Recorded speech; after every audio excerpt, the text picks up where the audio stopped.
Corona से पाक फौज की पहली शहादत। मेजर मोहम्मद असगर तुर्कम बॉर्डर पर कोरोना से लड़ते हुए शहीद हो गए। DGISPR major general Babar Iftikhar ने बताया, मेजर मोहम्मद असगर तुर्कम बॉर्डर पर लोगों की स्क्रीनिंग के फराइज अंजाम दे रहे थे। सांस लेने में दुश्वारी का सामना था। कौम की खिदमत से बड़ा कोई कॉज नहीं है।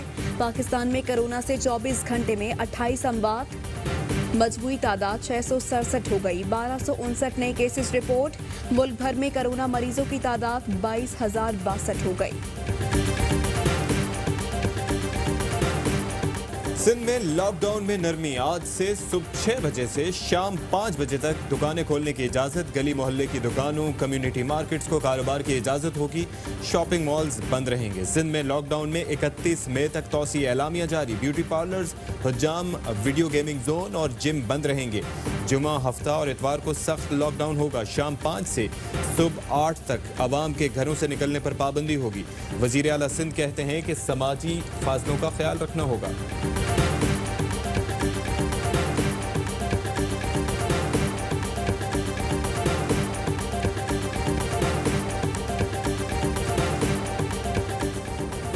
कौमी असम्बली का इजलास आज होगा। इजलास में कोरोना से पैदा शुदा सूरत हाल पर बहस होगी।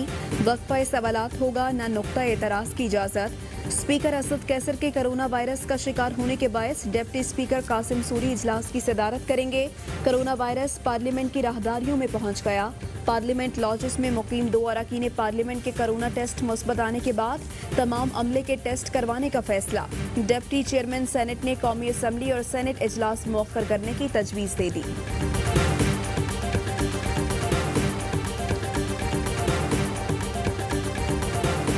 ये चाहते हैं कि उनको ऐसा कानून बना के दिया जाए जहाँ की इनकी सारी लीडरशिप जो है ना वो निकल जाए। NSC अवार्ड पे बातचीत हो रही है। वो लीडरान मुख्तलिफ पार्टीज के जो कि बहुत शोर मचा रहे थे कि जी इजलास बुलाना चाहिए, वही मैं आपको लेके देता हूँ कि वही इजलास में नहीं आएंगे। जिन जमातों ने कौमी असम्बली के इजलास का मुतालबा किया वही नहीं आएंगे। अपोजिशन ने मौजूदा हालात में पार्लियामेंट इजलास पॉइंट स्कोरिंग के लिए बुलाया। वफाकी वजीर इत्तलात कहते हैं कि अपोजिशन ऐसा नैब कानून चाहती है जिससे उनकी क़यादत निकल जाए। वो मुआशरा कामयाब नहीं होता जिसमें एहतसाब न हो। 18वीं तरमीम से मुतालिक अपोजिशन से फ़िलहाल बात नहीं हुई। फिरदौस आशिक आवान पर इल्ज़ामात का मुझे इल्म नहीं। राशिद साई MPA हैं, उन्होंने सबसे पहले खुद ही टेस्ट करवाया। 350 अफराद का टेस्ट किया था और 80% लोगों का पॉजिटिव दिखाया। राशिद साई फिर दूसरे दिन कराची आ गए, फिर टेस्ट कराया। आज वो टेस्ट जो है नेगेटिव आया। मुस्लिम लीग फंक्शनल ने सिंध हुकूमत की कोरोना टेस्टिंग मशकूक करार दे दी। पीर चौगोट में सिंध हुकूमत की जानिब से की गई टेस्टिंग पर सवालात उठा दिए। सरदार अब्दुल रहीम कहते हैं, सिंध हुकूमत ने पीर चौगोट में 350 टेस्ट किए। रुकने सिंध असम्बली राशिद शाह राशिदी समेत 80% को पॉजिटिव करार दे दिया। राशिद शाह राशिदी ने कराची की प्राइवेट लैब से टेस्ट करवाया तो नेगेटिव आया। राशिद शाह राशिदी का सिंध हुकूमत की टेस्टिंग पर अदम एतमाद। विफाक से पीर चौगोट में टेस्ट करने और हक़ाइक़ सामने लाने के लिए हाई कोर्ट की निगरानी में कमीशन के क़याम का मुतालबा। सरदार रहीम कहते हैं, सिंध हुकूमत मुल्क दुश्मनी और मईशत को तबाह करना चाहती है।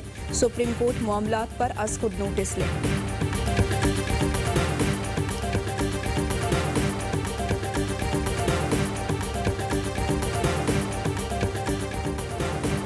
सिंध में तमाम कोरोना टेस्ट मशकूक हो गए हैं। सिंध हुकूमत सिंध के खिलाफ साजिश कर रही है। नुसरत सहर अब्बासी कहती हैं कि सिंध हुकूमत को आवाम का ख्याल था तो 261 अफराद को क्वारंटीन करते। पीर जो गोट की जगह लाड़काना होता तो अब तक खलबली मच गई होती। वज़ीर आला सिंध खुद को सुपरमैन समझते हैं। सिंध हुकूमत सिर्फ विफाक से लड़ाइयाँ कर रही है।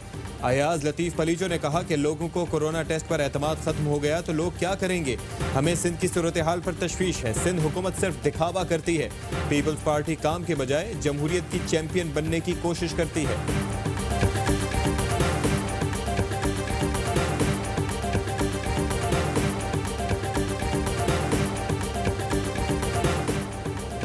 कोरोना के खिलाफ जंग में पाकिस्तानियों ने ARY न्यूज़ को टॉप ब्रांड करार दे दिया।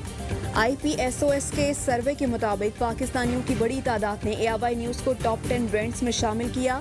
IPSOS दुनिया की तीसरी बड़ी रिसर्च कंपनी है जिसने 60% शहरी 40% देही इलाकों में सर्वे किया। दीगर ब्रांड्स में बहरिया टाउन, जैस पाकिस्तान, किसान, lucky cement, PTCL, Telenor, UBL, Unilever और जोंग शामिल हैं।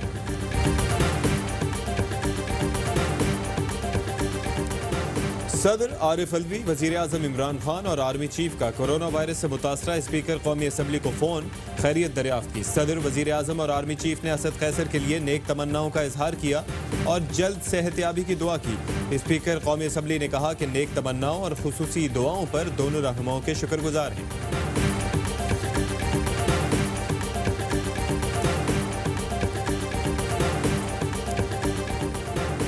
जमीन खा गई या आसमान निकल गया, सिंध में गंदम की 98,000 बोरियां गायब हो गई। गंदम नौशहरों फिरोज से कराची और सांगढ़ मुंतकिल की जा रही थी। नाप की गंदम स्कैंडल पर तहकीकात आखिरी मराहिल में दाखिल। गंदम मुंतकली का ठेका लेने वाली कंपनी ने नैप में प्ली बार्गेन की दरख्वास्त दे दी।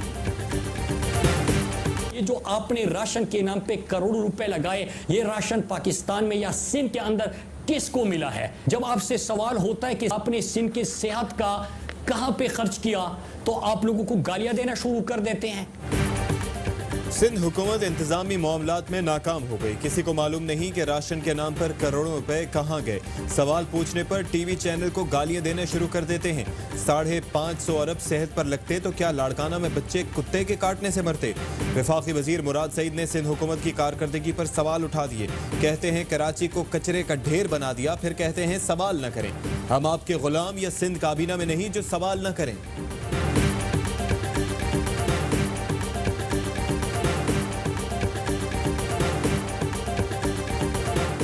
अमेरिका में फंसे पाकिस्तानियों की वतन वापसी का आगाज। PIA की खुसूसी परवाज वाशिंगटन से 200 मुसाफिरों को लेकर इस्लामाबाद रवाना।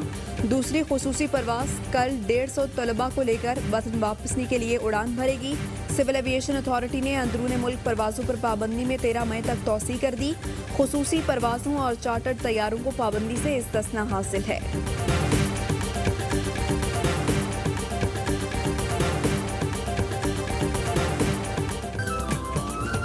और पाकिस्तान में 1 ग्राम सोने की कीमत 8,762 रुपए 56 पैसे हो गई। 1 मिलीग्राम सोना 8 रुपए 76 पैसे का हो गया। अस्सलाम वालेकुम, हेडलाइंस आप मुलाहिजा कर चुके हैं।